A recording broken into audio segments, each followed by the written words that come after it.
Sodom and Gomorrah. When the morning dawned, the angels urged Lot to hurry, saying, "Arise, take your wife and your 2 daughters, who are here, lest you be consumed in the punishment of the city."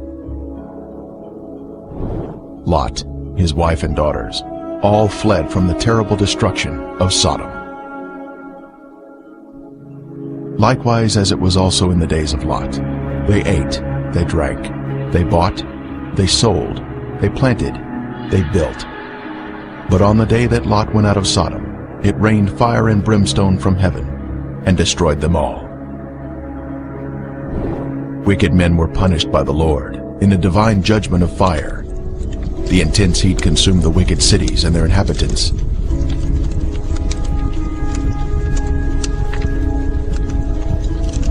But Lot's wife looked back toward her beloved Sodom, violating the angel's command, and was thus turned into a pillar of salt. Turning the cities of Sodom and Gomorrah into ashes, condemned them to destruction, making them an example of those who afterward would live ungodly. This is a visible example that is mentioned here. The Bible tells us the cities were in the plain of Jordan, which is the area surrounding the Dead Sea, and it was once a beautiful, lush area. At 1,300 feet below sea level, this is the lowest place on earth, a very hot and desolate region that was cursed by God because of the sins of the people. Sodom had pride, fullness of food, and abundance of idleness. Neither did she strengthen the hand of the poor and needy. And they were haughty and committed abominations before me.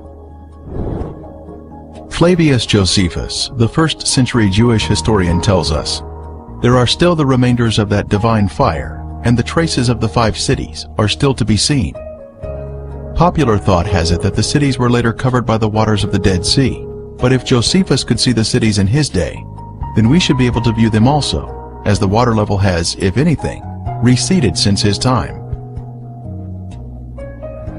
And the border of the Canaanites was from Sidon, as you go toward Gerar, as far as Gaza, then as you go toward Sodom, Gomorrah, Admah, and Zeboim, as far as Lasha.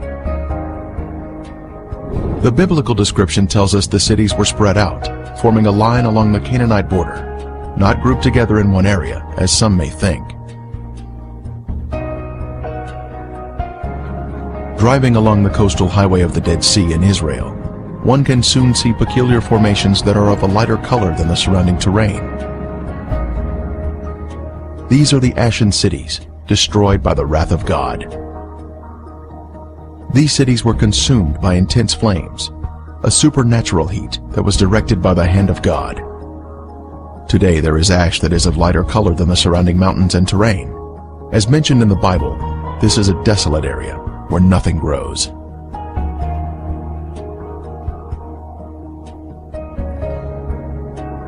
Inspecting the formations closely, one can see structures containing man-made elements, such as 90-degree angles. Even though the buildings were consumed by the fire, the remaining ash in these cities is comprised of a heavier material due to the inclusion of brimstone or sulfur, and still retains some of the original shapes of man-made structures. This stunning structure stands out as a singular formation with 4 sides, surrounded by a deep moat.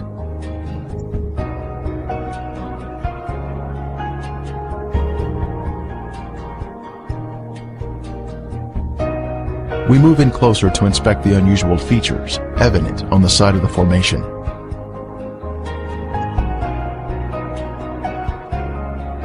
On the side of the structure, this swirling pattern is different from any type of sedimentary rock or soil that would normally contain horizontal, even layers.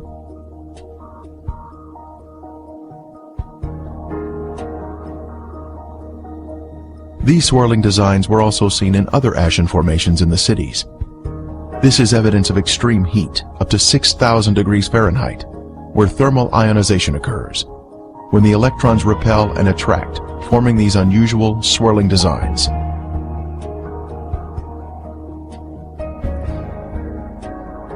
In Lot's day, this area was a swirling cauldron of death and destruction, rained down from the Lord in heaven.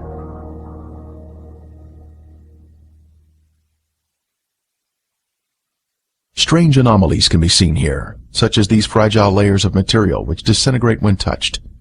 The limestone buildings in the cities of Sodom and Gomorrah were totally transformed into ash by the consuming fire of the Lord. Evidence of this destruction is revealed in the white gypsum anomalies in the area, including unusual shapes of chalk-like material, which is not found in other parts of the country.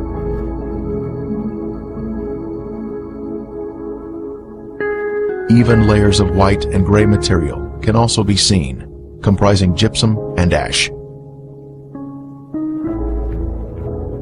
At the time of Elijah on Mount Carmel, the Lord sent down a superheated fire from heaven, consuming the stone altar and sacrifice, turning them into ashes. Then the fire of the Lord fell and consumed the burnt sacrifice, and the wood, and the stones, and the dust, and it licked up the water that was in the trench. We are also told, "For the Lord your God is a consuming fire, a jealous God." When God unleashes a consuming fire, it will turn stone into ashes.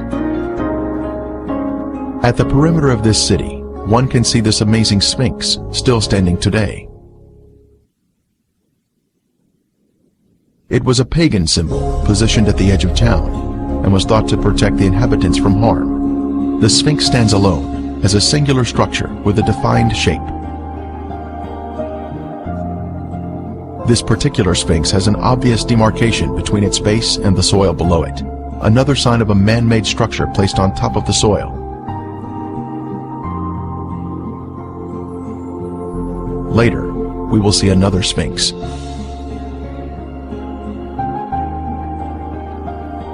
From a higher level, a large section of gypsum has fallen down here. It clearly exhibits the alternating layers of white ash that is calcium sulfate, gray ash that is calcium carbonate.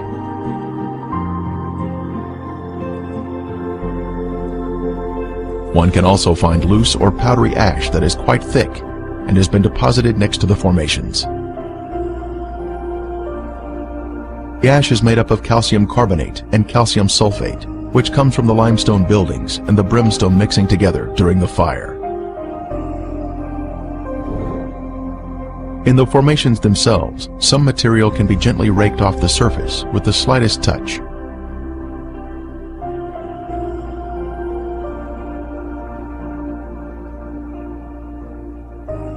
Looking down the city streets, one can notice man-made shapes which are not found in nature.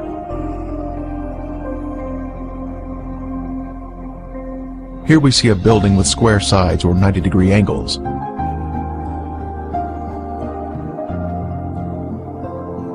From the opposite side, we can see the same symmetrical structure and man-made angles.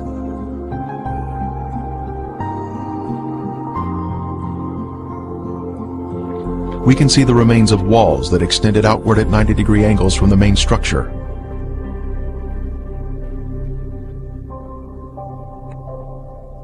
Once again, further evidence of man-made construction. Here we can see square windows that are visible in the walls of the structures, which give us a view of the past. Scanning the city for signs of prior habitation, we can see in the foreground a tower of cylindrical design, positioned at the edge of the city. The remains have suffered greatly during 3,500 years of wind and rain erosion. Even still, there is the appearance here of streets and man-made structures.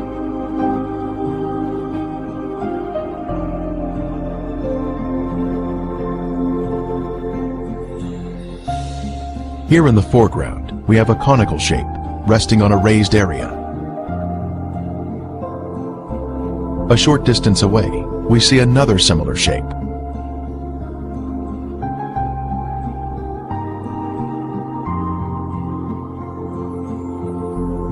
As we pan across the city, we can see in the distance an arched doorway that exhibits a symmetrical shape, even to this day.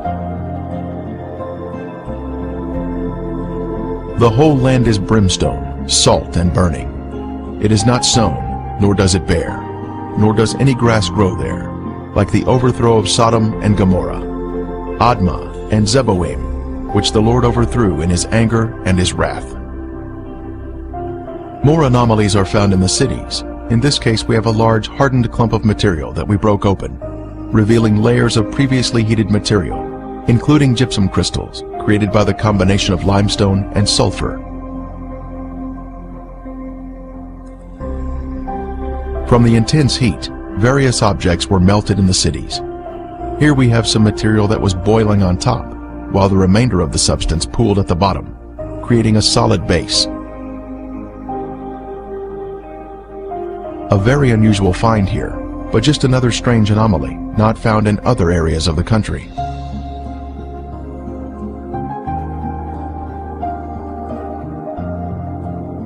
Here is another example of some type of substance that was melted from the extreme heat that God rained down from above. Resting on the ground, we find an unusual layer of gypsum crystals. Underneath the crystals is a layer of white gypsum, then gray ash, all of which was created by the great conflagration of heat, which consumed these sinful cities along the Dead Sea.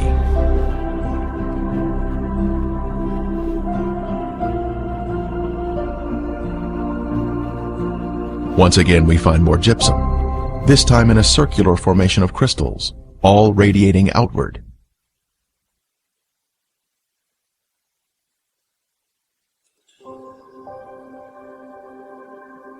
Then the Lord rained brimstone and fire on Sodom and Gomorrah, from the Lord out of the heavens.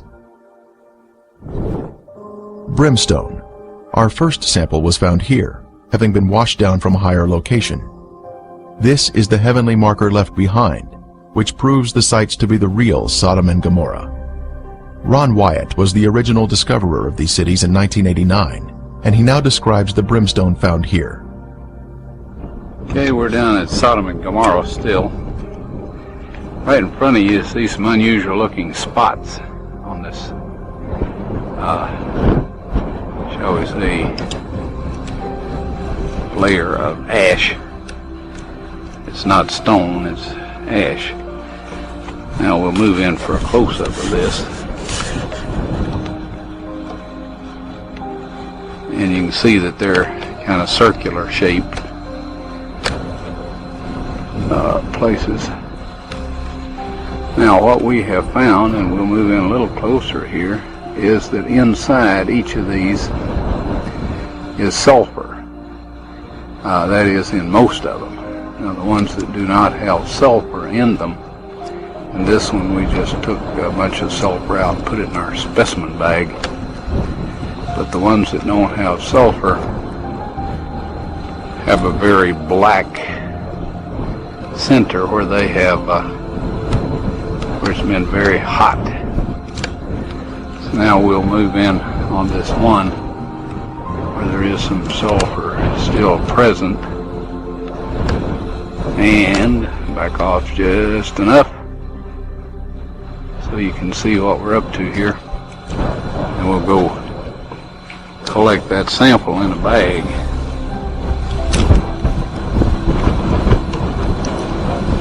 Before I started using this knife, it was very, very sharp.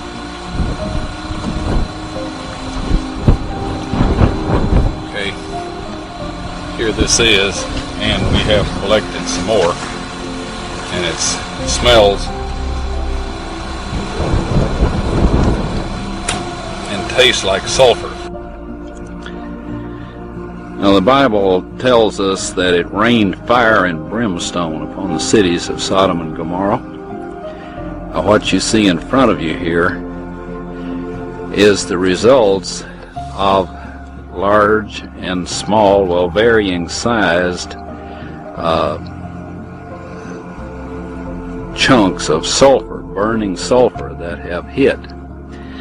And what we find here is that God rained this burning sulfur down upon this city, and rain is a perfect description of it. It landed just in the pattern that rain would fall, and the stuff, of course, the accumulative heat of all of this upon the city set the entire thing ablaze.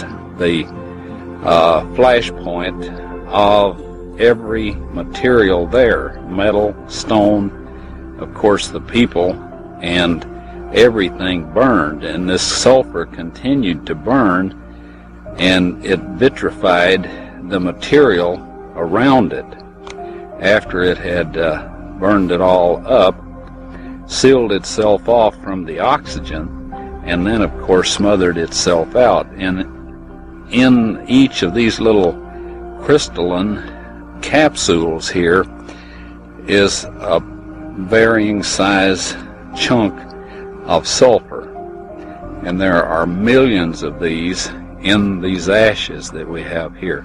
Now, some of them we have cracked open so you can see the sulfur inside, and others we have left intact, but there are millions of these here.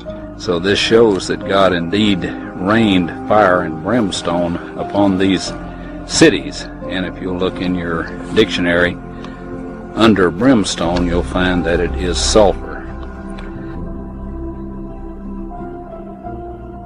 A piece of the brimstone from the cities was lit at night, and soon there was a beautiful blue flame produced by the burning sulfur. A very strong aroma of sulfur filled the air, and was overpowering if one directly breathes the fumes.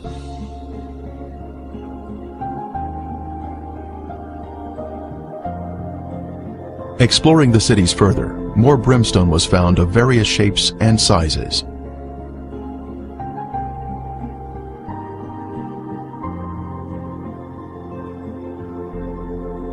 Several samples had been washed down to areas below and were added to our growing collection.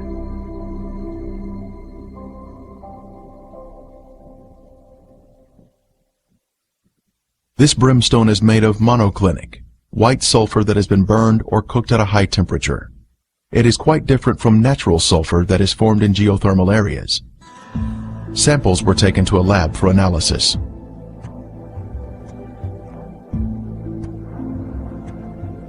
Each specimen was carefully separated and prepared for testing, with the outer portion cast aside.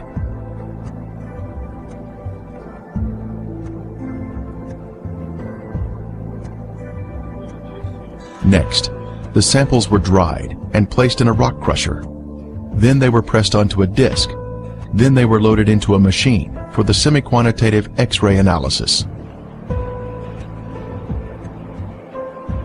Each sample was individually transported into the testing chamber for analysis. The results proved to be quite amazing.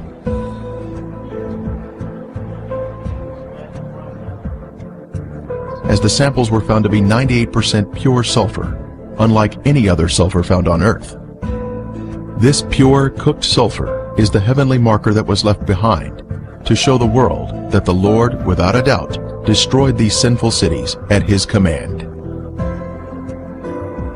Critics have said that the sulfur is from volcanic activity, but that type of rhombic sulfur is only 40% sulfur and is of a crystalline form, unlike the white, compacted monoclinic form that is found in the ashen cities today. Here is a round piece of brimstone embedded in a section of ash.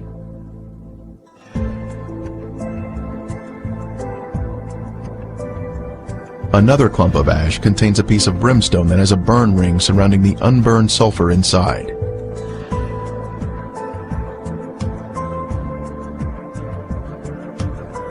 This mound of material has a lid that easily comes off, revealing the round nugget of brimstone inside.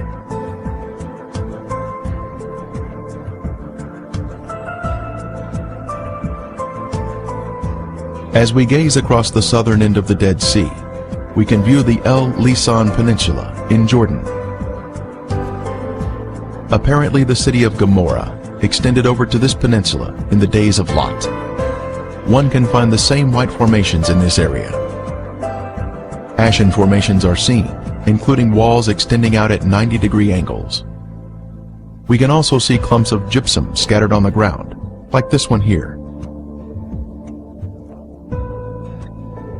Brimstone is also found in this area. Incredibly, a Byzantine-era church was constructed here, as noted on this sign, built here because the area was known for its biblical significance.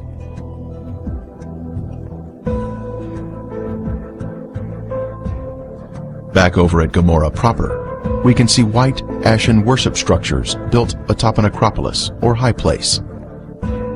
Both a sphinx and ziggurat are seen here, side by side, much like what we see in Egypt at Giza, with the sphinx and the pyramids built in close proximity to each other.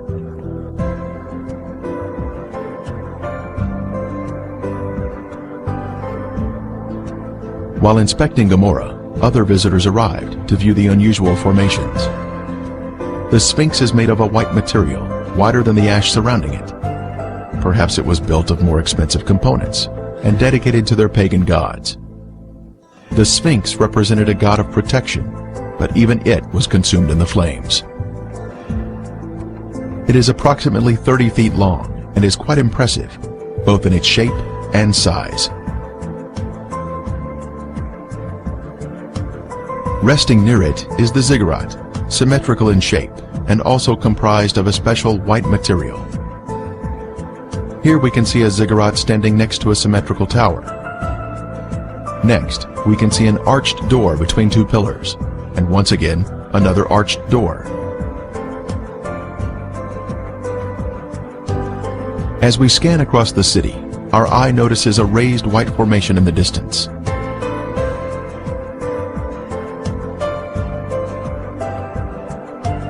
As we near the formation, we can see it is in the shape of a ziggurat. It turns out there are actually two ziggurats on this raised acropolis.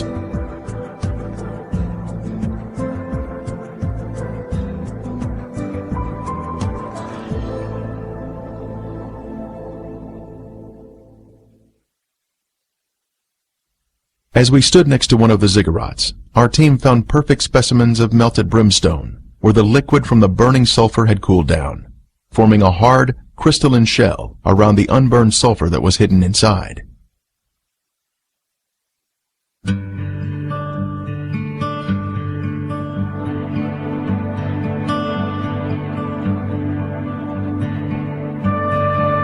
On the outside of the ziggurat, we spotted a piece of brimstone fused into the side of the formation. Using a knife, it was opened, revealing the pure brimstone inside.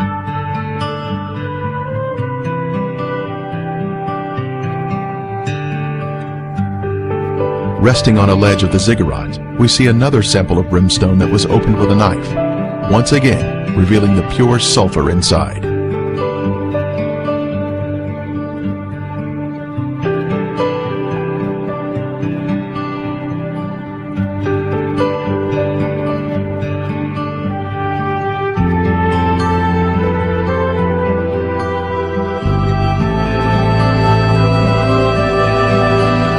The most impressive evidence was this cremated bone fragment that was left behind from some lost soul of Gomorrah. The bone marrow inside was cooked until it had turned white.